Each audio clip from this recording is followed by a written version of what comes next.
actually says it in the first entry that he talks about how much he does not like prison. He says it that he really hates prison. He hates it. He cannot stand the thought of being there. It's absolutely unsanitary. It's not safe, even though they have guards there who are supposed to, you know, keep the prisoners in order. It's still not safe. He talks about how when you first get incarcerated, that the police officers frisk you and they take pretty much everything that you have. So in prison, pretty much anything can be turned into a weapon, so that's why they take everything that you have. They take, he mentioned shoelaces and belts specifically because those can be used to strangle people, kill yourself, what else can we, yeah, tie people up with, you know, those are like the main things that they take away from you, but they take everything, and they give you, you know, the prison uniform, and basically, you know,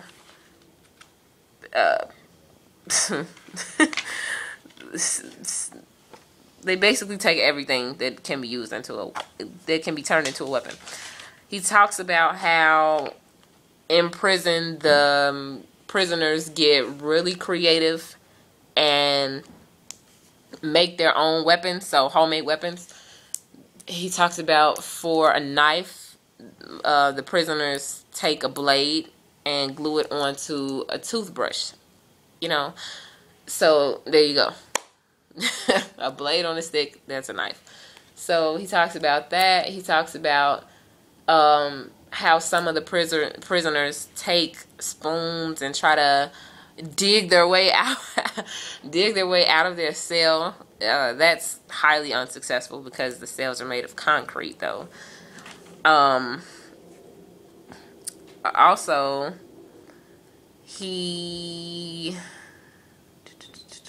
in his entries, he mentions that he sees everything that's going on in his life as a movie. So that led me to believe that that's why this book is written the way that it's written, which would be script form, because he is viewing everything as a movie.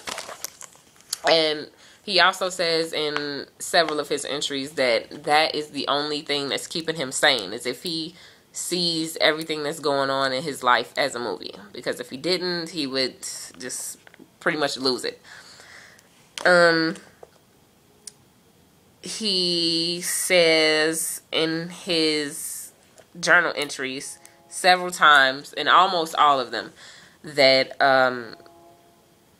when he looks into the mirror in his cell, he does not recognize the person in the reflection, because it's just not something that he, you know, would get caught up in.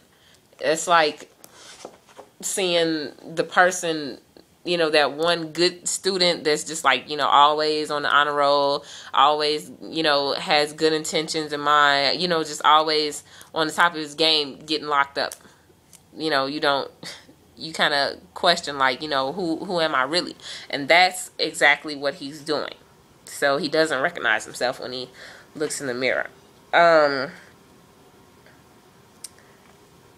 The book is also written in the form of a script, because even though his attorney, Kathy O'Brien, told him to stay focused and pay really close attention throughout the trial, he, you know, zones out and he starts to write everything that he hears down. And that's why you see, you know, like Zenzi, what he said, Briggs, what she said, O'Brien, what she said, you know, that's why you start to see it like that. He's writing everything down like as if he's the stenographer.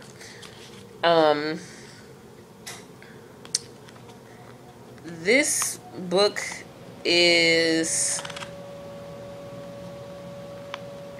it includes several pictures of Steve Harmon Like, for instance, let me find one.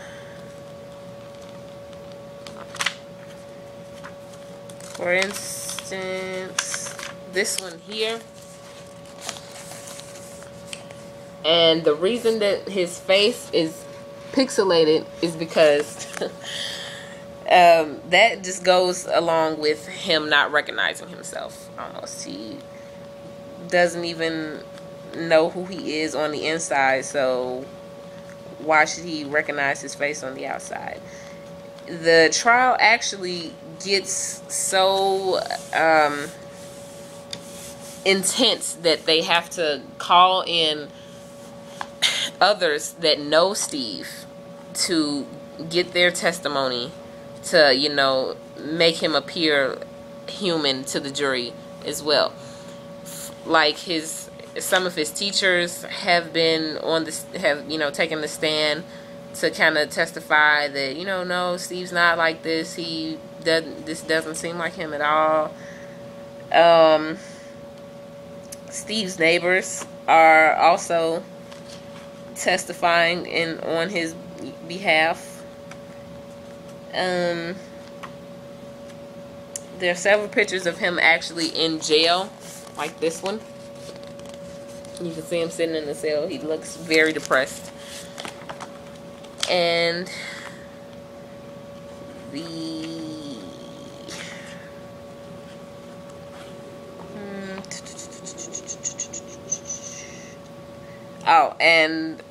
O'Brien actually has some of Steve's classmates testify that it's very out of character for Steve to have done such a heinous crime, such as murder. So, the stories that he tells about about prison are like how it is, basically the consequences for being caught crying in prison by other prisoners. You know, he states it in the very beginning of the book that the best time to cry is at night when someone else is getting beaten up. And that, he says that because if someone else is getting beaten up and screaming and stuff, you can't hear someone else sniffing. Like, you can't hear them crying. So, and in prison you get beat up for crying. So I thought that's really interesting. That seems really unfair, but it happens. Also, he talks about how it is eating in prison. How everyone will, you know, steal your food just to see if, you know, you're gonna try to fight them back. You know, basically just trying to start stuff.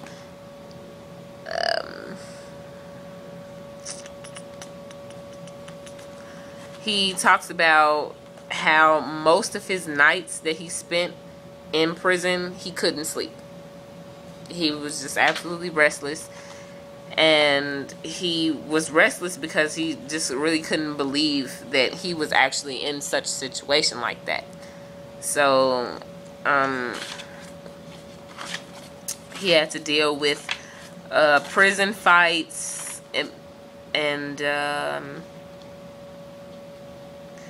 prison fights, as well as his own internal struggle with himself, finding out exactly who he is. He didn't want to talk to his mom about it. He didn't want to talk to his parents about it because he, you know, kind of figured, well, if I'm questioning myself and who I am, what's going to stop her from, you know, questioning her own beliefs about who I am as well. So he didn't want to see his parents because he didn't want them to, he didn't want them to judge him or believe that he could actually be capable of doing such a felonious act. Also, by the end of the book, he is let free. He is found not guilty in the trial. And he is released from jail once the trial is over with. And he says that he's gonna start videotaping himself and his actions, just because he wants to really figure out who he is. I believe that if a person has to videotape themselves just to figure out who they are, then they really must be lost, and they must have had a serious reality check. So his mother actually doesn't really address him. I mean, no, his father, sorry. His father doesn't really address him about what happened. He didn't really hear from his parents too much when he was in jail, when he was incarcerated. But he says here in his last journal entry that his mother doesn't understand why he was videotaping himself.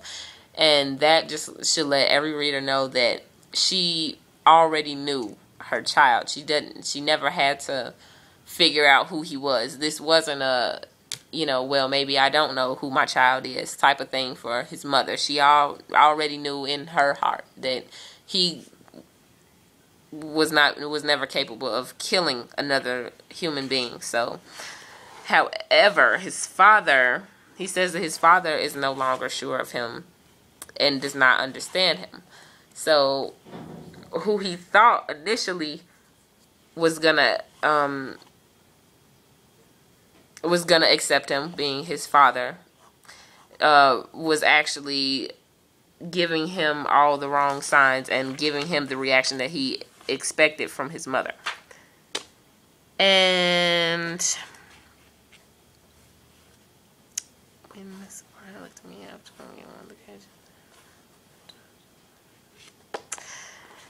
and that is my report.